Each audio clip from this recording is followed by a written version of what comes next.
नमस्कार। बोधिवार्ता सत्संग में आप सभी का स्वागत है। सत्संग सभी के लिए अवसर है मिलने का और आध्यात्मिक विषयों पर बातचीत करने का, प्रश्न पूछने का और आध्यात्मिक समस्याओं का समाधान करने का भी अवसर है। कार्यक्रम का संचालन भी हम सत्संग से ही करते हैं। सभी के प्रश्न आमंत्रित हैं। वंदना ने पूछा है कि अस्तित्व स्वयं का ही अनुभव कर रहा है, थोड़ा और समझ। जिसे हम अनुभव करता कहते हैं वो व्यक्ति तक सीमित नहीं है। हम ये भी कहते हैं कि एक ही अनुभव करता है, एक से अधिक नहीं है। जैसे एक से अधिक आकाश नहीं है, एक ही है, उसी प्रकार अनुभव करता भी एक ही है। और जब हम अस्तित्व का तत्व जानने का प्रयास करते हैं तो ये पाते हैं कि अस्तित्व का तत्व अनुभव करता है। तो दोनों बातें मिला देने पर ही पता चलता है कि अस्तित्व ही अनुभव करता है। और क्योंकि अनुभव अस्तित्व के बाहर नहीं हो सकता, जैसे कि अस्तित्व की परिभाषा है सब कुछ, उसमें सारे अनुभव आ जाते हैं। तो यदि अस्तित्व ही अनुभव करता है तो अस्तित्व में प्रतीत होने वाले अनुभव उसी को हो रहे हैं। तो इसका परिणाम ये निकलता है कि न जीव है, न मनुष्य है, न अहम है, न व्यक्ति है। ये सारे अनुभव हैं जो प्रतीत होते हैं। और क्योंकि अनुभव करता कुछ अलग से वस्तु नहीं है, अस्तित्व का ही तत्व है, तो वो सारे अनुभव अस्तित्व को ही होते हैं। अस्तित्व का नाम है ब्रह्म, पुराना नाम, और वो मैं ही हूँ, तो मुझे मेरा ही अनुभव होता है। वंदना ने पूछा है क्या इसे किसी उदाहरण से समझ सकते हैं? हाँ, पर्दा और चित्र। मान लीजिए पर्दा अनुभव करता है, तो उस पर उठने वाले चित्र, उभरने वाले चित्र अनुभव है, तो वो सारे अनुभव पर्दे को ही होंगे। सारे चित्र का दृष्टा पर्दा ही होगा। और पर्दा और उस पर दिखने वाले चित्र अलग नहीं है, दोनों के बीच में दूरी नहीं है, दोनों के बीच में स्थान नहीं है, वो पर्दा ही चित्र हो गया है। ये एक उदाहरण है। दूसरा एक उदाहरण है घड़ा और मिट्टी। क्योंकि मिट्टी का रूप बदलता रहता है, किंतु मिट्टी और रूप एक ही है, एक ही वस्तु है। उसका तत्व मिट्टी है, लेकिन आकार बदलता रहता है, बदल सकता है। यदि वो तत्व ही अनुभव करता है तो फिर हर प्रकार का आकार का अनुभव उसी होगा, क्योंकि वो एक ही है। अनुभव और अनुभव करता एक ही है। जैसे मिट्टी और घड़ा एक ही है।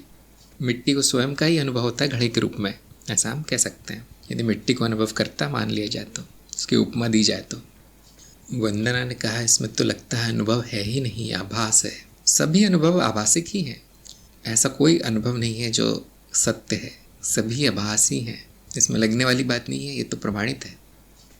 अनुभव भी शून्य है, अनुभव करता भी शून्य है। इसी कारण उसमें कुछ भी सत्य उभर नहीं सकता। जो भी उभरेगा उसमें, जो भी प्रतीत होगा, आभासिक होगा, या हम कह सकते हैं मिथ्या होगा, माया होगा, उसमें केवल संभावना है और कुछ है नहीं। जिसे हम अनुभव करता कहते हैं वो संभावना का अनंत सागर है, जिसमें स्वयं को अनुभव करने की क्षमता है। क्योंकि वही एक है, इसलिए वही अनुभव है और वही अनुभव करता भी है। दो नहीं है, एक है। श्रेया ने पूछा है कि शून्यता में अनंत संभावना है कैसे? क्योंकि वो शून्य है, संभावना के अलावा कुछ हो नहीं सकता। जब हम अनुभव का तत्व जानने का प्रयास करते हैं तो शून्य मिलता है। जब अनुभवकर्ता का जानने का प्रयास करते हैं तो शून्य मिलता है। कोई पदार्थ नहीं मिलता। ऐसा कभी नहीं जाना जाता कि कुछ है जिसको अनुभव हो रहे हैं। ऐसा ही जाना जाएगा कि शून्य को हो रहे हैं। ऐसा कभी नहीं जाना जाएगा कि कुछ है जो बदल रहा है। केवल इतना जाना जाता है कि परिवर्तन है, किस में है वो कभी नहीं जाना जाता। इसीलिए उसको शून्यता कहा गया है। अब बदल कैसे सकती है शून्यता? तो बदलती भी नहीं है, केवल संभावना मात्र है वहाँ पर। यदि वहाँ सच में कुछ होता और वो बदल रहा होता तो फिर वो संभावना नहीं कहते उसे फिर, और वो फिर उतना ही रह पाता। लेकिन हमारा अप्रोक्ष अनुभव कहता है कि कुछ भी प्रतीत हो सकता है, और इस कारण हम इस निष्कर्ष पर पहुँचते हैं कि वहाँ पर संभावना मात्र है, कुछ भी प्रतीत होने की संभावना है। क्योंकि दूसरा कुछ और है नहीं, कोई विकल्प दिखाई नहीं देता उसमें। ये संभावना ही परिवर्तन के रूप में प्रकट है, और ये शून्यता ही मैं हूँ। इसलिए फिर से वही निष्कर्ष निकलता है, परिणाम निकलता है कि मुझे मेरा ही अनुभव होता है, और ये अनुभव केवल संभावना मात्र है, उससे ज़्यादा कुछ नहीं। थोड़ी देर के लिए प्रतीत होता है, संभावना व्यक्त होती है, अनुभव प्रतीत होता है, वापस शून्य में विलीन होता है। जो शून्य से आया वो शून्य में चला जाता है, और ये शून्य ही दृष्टा है। इंडियन ने कहा है कि अपने अंदर लगातार ज्ञान की स्मृति कैसे बने रह पाए। चरण 4 में सिखाया जाता है। या तो जो कार्यक्रम में है वो साधना कर सकते हैं चरण 4 में स्मरण की, या तो वीडियो देख लीजिए। वहाँ पे विधि दी गई है। ज्ञान मार्ग की श्रृंखला है उसमें। शिवम ने कहा है कि स्वप्न की स्मृति नहीं हो, लेकिन जागृति में वस्तु देखकर स्वप्न याद आ जाए। इस स्थिति में स्वप्न चेतना युक्त थी या नहीं? नहीं, जो जागृत स्वप्न होता है या चेतना युक्त स्वप्न होता है, उसकी विशेष बात यह है कि स्वप्न चलते समय ही ज्ञान होता है कि वो स्वप्न। अगर स्वप्न आगे चला गया, पता भी नहीं चला और याद भी नहीं रहा, तो सामान्य स्वप्न था। और फिर कोई वस्तु देख के याद आ गई, कोई बात नहीं, वो वैसा ही था, ज्ञान युक्त स्वप्न था। जो भूल गया था वो याद आ गया, बस इतना हो गया।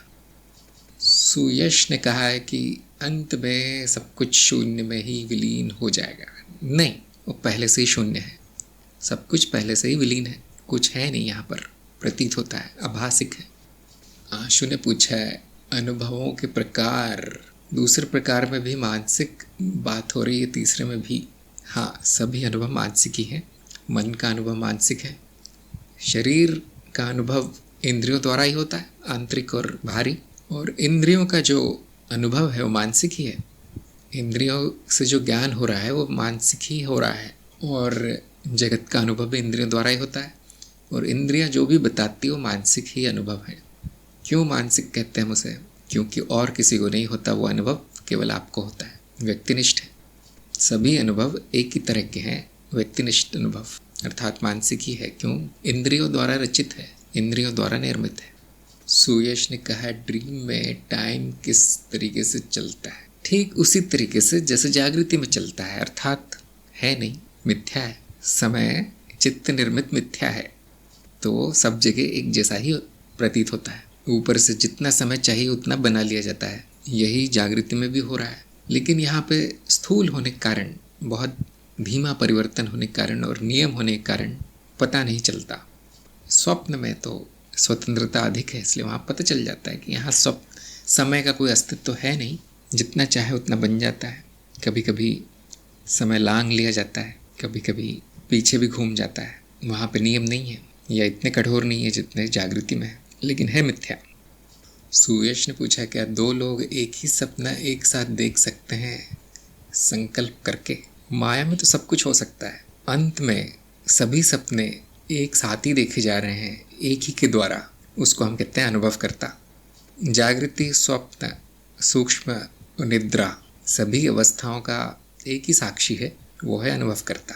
तो अंत में तो एक ही है जो सभी को देखता है, सभी घटनाओं का दृष्टा एक ही है। व्यक्ति स्वयं सपना है, व्यक्ति स्वयं मिथ्या है। व्यक्ति को सपने नहीं दिखते, स्वप्न का अनुभवकर्ता को होता है, जो एक ही है, इसलिए उसी को सारे स्वप्न दिखाई दे रहे हैं, दो नहीं है। तो ये कहना तो ठीक नहीं होगा कि दो व्यक्तियों को एक सपना साथ दिख सकता है। क्या ये जागृति जो अवस्था है सभी को एक ही दिख रहा है, साथ ही दिख रहा है। जागृत जो जगत है, जो कि अपने आप में एक सपना है, तो पहले से ही ऐसा हो रहा है और इसके अलावा कुछ हो नहीं सकता।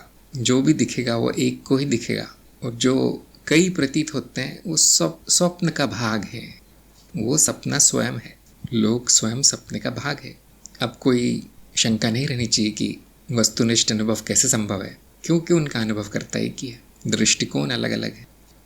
और ऐसा भी कहा जा सकता है कि सपना भी एक ही है, ये संपूर्ण अस्तित्व स्वयं सपना है, दृष्टिकोण बदल जाते हैं, बस इतना ही हो रहा है। वंदना ने पूछा है अहम की निम्नतम स्थिति शरीर पर है? नहीं, उससे भी नीचे जाता है, वो वस्तुओं पर भी जाता है। मैं वस्तु हूँ, कभी कभी शरीर के अंगों पर भी जाता है कि मैं शरीर का ये अंग हूँ। तो जहाँ पर भी मैं और मेरा ये शब्द प्रयोग किए जाते हैं वहाँ पर अहम पहुँच गया है। तो आप कहते हैं मेरा घर, मतलब उसको स्वयं का भाग मान लिया गया है, वहाँ पे अहम भाव आ गया है कि ये मेरा है। तो घर तो वस्तु है, और बहुत आसान है देखना कि ऐसा क्यों है, क्योंकि वो उत्तर जीविता के लिए ज़रूरी है। मेरा खाना, मेरी वस्तुएं, मेरी कार, कभी कभी लोगों को भी हम अपना बना लेता है, अपना घोषित कर देता है। मेरी माँ, मेरे पिता, मेरी पत्नी, मेरा पति, मेरे बच्चे, लोगों को भी वस्तु बना देता है वो। तो निम्नतम स्थिति और नीचे जा सकती है शरीर से। शरीर तक होना ठीक लगता है, लेकिन वस्तुओं और दूसरे लोगों को मेरा कहना करीब करीब मनोरोग है। इतना कहा जा सकता है कि हाँ, जीवित रहने के लिए चीज़ उपयोगी है तो मैं उपयोग कर लेता हूँ, मेरा क्यों कहना है उसे। और वो तो एक अलग चीज़ है। देखिए, और नीचे जा सकता है वो, जैसे मेरा देश, सारे देश को ही मेरा कह देता है वो, या काल्पनिक चीज़ें जैसे मेरी जाति, मेरा धर्म, मेरी राष्ट्रीयता जो है नहीं उसको भी मेरा कह देता है। तो कितना नीचे जा सकता है, कुछ कहा नहीं जा सकता। जसवंत ने पूछा है, अहंकार चित्त का कारण है या चित्त अहंकार का कारण? ये जो चित्त है उसकी परिभाषा है कि जो भी प्रकट है वो चित्त है ना। जो भी प्रकट है वो चित्त है, चित्त के अलावा कोई और अनुभव होता नहीं।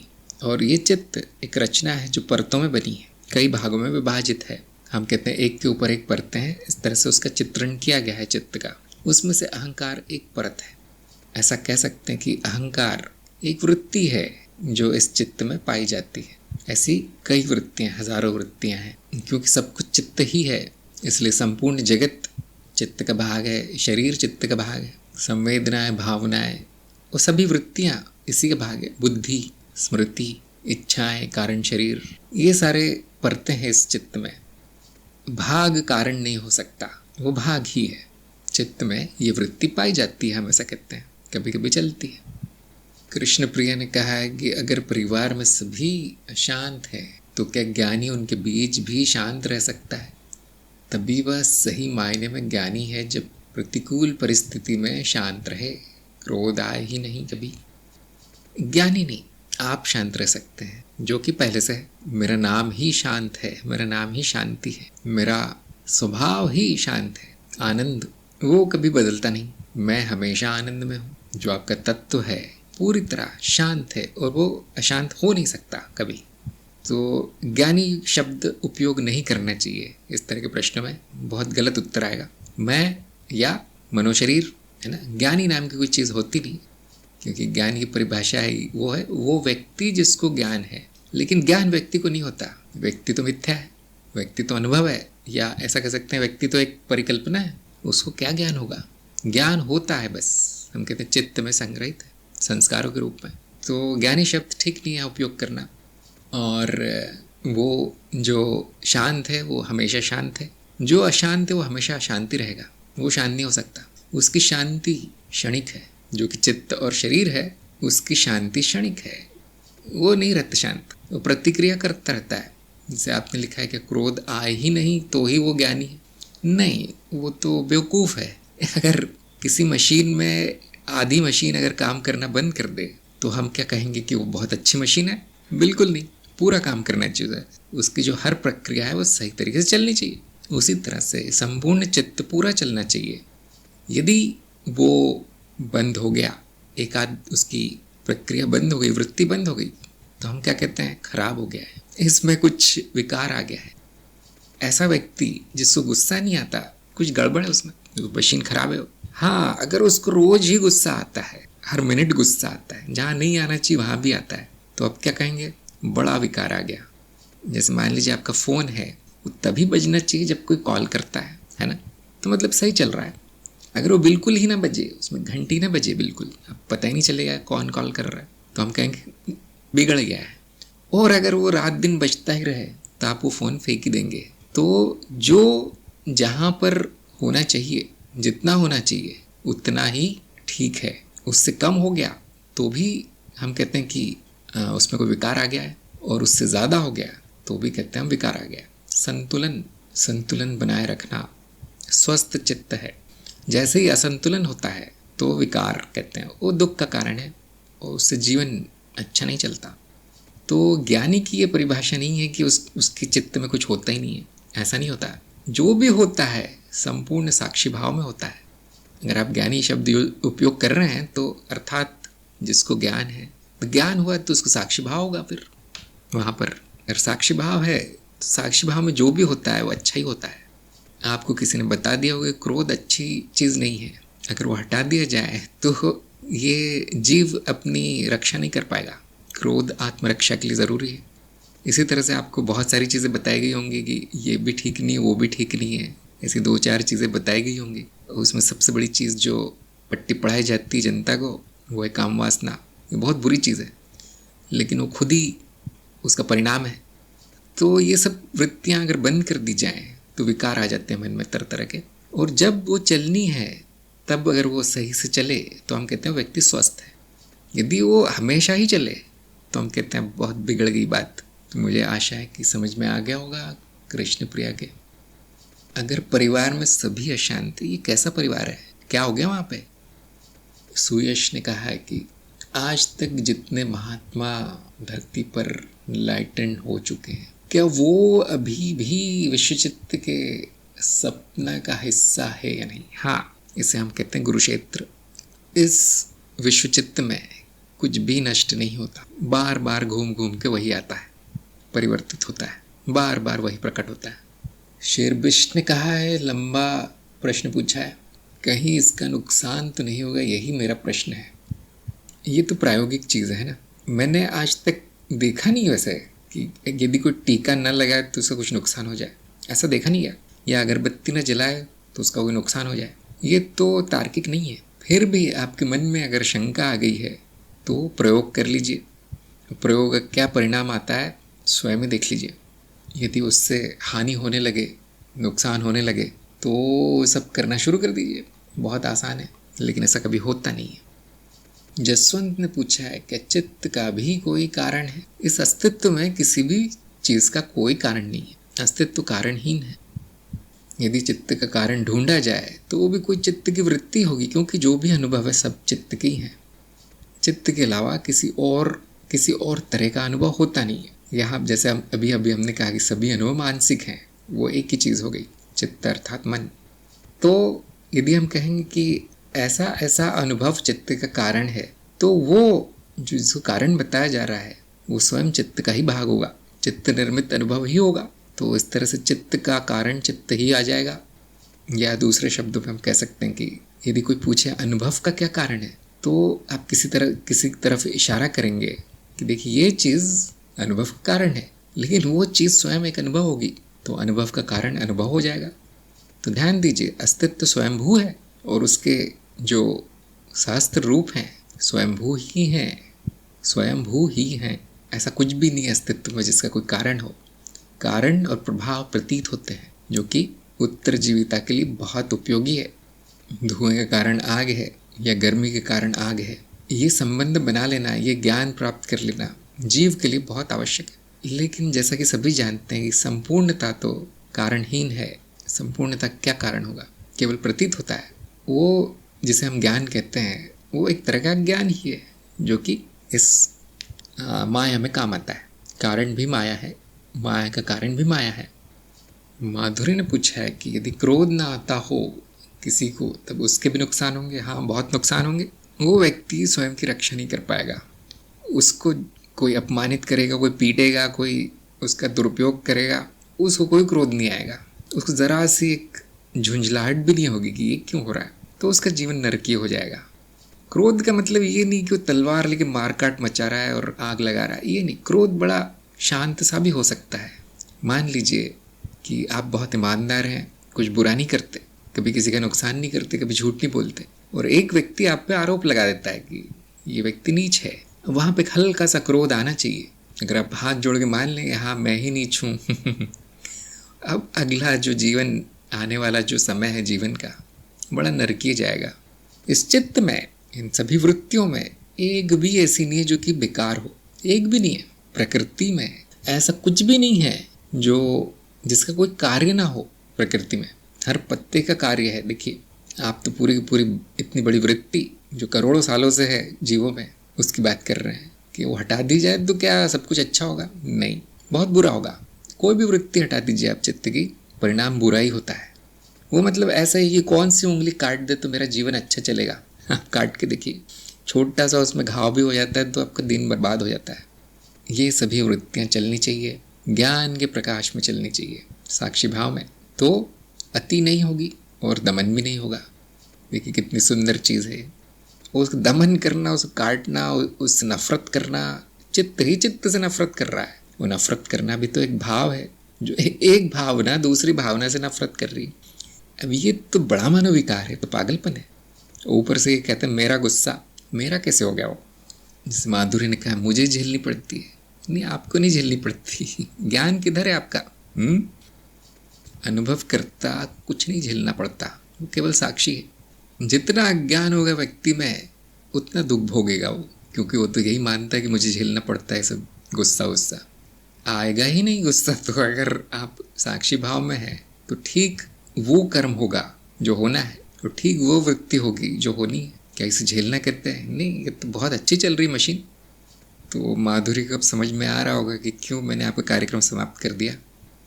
इंडियन ने कहा अहंकार क्या है, अहंकार की सूक्ष्मता है। अहंकार की सूक्ष्मता क्या है? अहंकार की परिभाषा है चित्त की वो वृत्ति जो हर आने जाने अनुभव को मैं या मेरा कहती। वो सूक्ष्म नहीं है वैसे देखा जाए तो, शरीर के साथ ही आता है, शरीर के साथ ही जाता है। सूक्ष्म हम कभी कभी उसे कहते हैं जो शरीर पर निर्भर नहीं है, जो इस जगत से परे है, भौतिक जगत से, उसे सूक्ष्म कह दिया जाता है। लेकिन अहंकार पूरी तरह स्थूल है। शेर विष्णु का है सब परमात्मा को खोजने लिए करता था, अब किसको खोजूं? जिसको खोज रहा था वो स्वयं मैं हूँ, ये भाव रहता है, फिर सब कुछ छूट जाता है। हाँ जी, जैसे मैंने कहा कि आप प्रयोग करके देखिए, जो छूट गया आपको, यदि ऐसा डर आ गया मन में कि कहीं नुकसान न कर दे, तो मैंने एक दो ही चीज़ें देखी है जो छूट जाए तो नुकसान करती। एक तो खाना, सांस लेना और सोना, ये नहीं छूटना चाहिए। बाकी सब छूट सकता है, कोई नुकसान नहीं होगा। घर परिवार, बाल बच्चे, माता पिता, समाज, देश, धन दौलत, कुछ भी छूट जाए कोई बुरी बात नहीं। अंत में शरीर छूटता है ना? अंत में शरीर छूटता है और उसके बाद कुछ करना नहीं पड़ता। वो मुक्ति है, शरीर से मुक्ति ही मुक्ति है। मनुष्य जीवन से मुक्ति ही मनुष्य जीवन का लक्ष्य है। तो आप लक्ष्य के बहुत पास पहुंच गए हैं। जसवंत ने कहा है, आपने कहा चित्तवृत्ति का दमन नहीं करना, तो चित्तवृत्ति शांत कैसे होगी? साक्षी भाव से होगी, है ना? और साक्षी भाव कैसे होगा? आत्मज्ञान से होगा। अब आत्मज्ञान कैसे होगा? ज्ञान मार्ग पर चल के गुरु के मार्गदर्शन में आधे घंटे में होता है। माधुरी ने कहा मैं मार्गदर्शन में चलना चाहती हूँ। ऐसा तो नहीं कि आपको मार्गदर्शन नहीं मिल रहा, लेकिन कभी कभी शांत बैठ के मनन भी करना चाहिए। प्रश्न लिखने से पहले, कुछ पूछने से पहले, कुछ बोलने से पहले शांत बैठिए। आपको ज़बरदस्ती शांत करवाया था मैंने 1 महीने, कुछ फ़र्क पड़ा उससे? हाँ, तो यदि कोई विधि, यदि कोई उपाय आपके काम आता है तो कोई भी बुद्धिमान व्यक्ति उसको दोहराएगा। हाँ, यही आपकी समस्या है। अस्थिरता बहुत है, अशांति बहुत है। शांत भाव से बैठिए, आपका जीवन पहले से ही बहुत अच्छा है। आपकी वाणी में, आपके लेखन में, आपके विचारों में शोर ही शोर है, काम का कुछ भी नहीं है।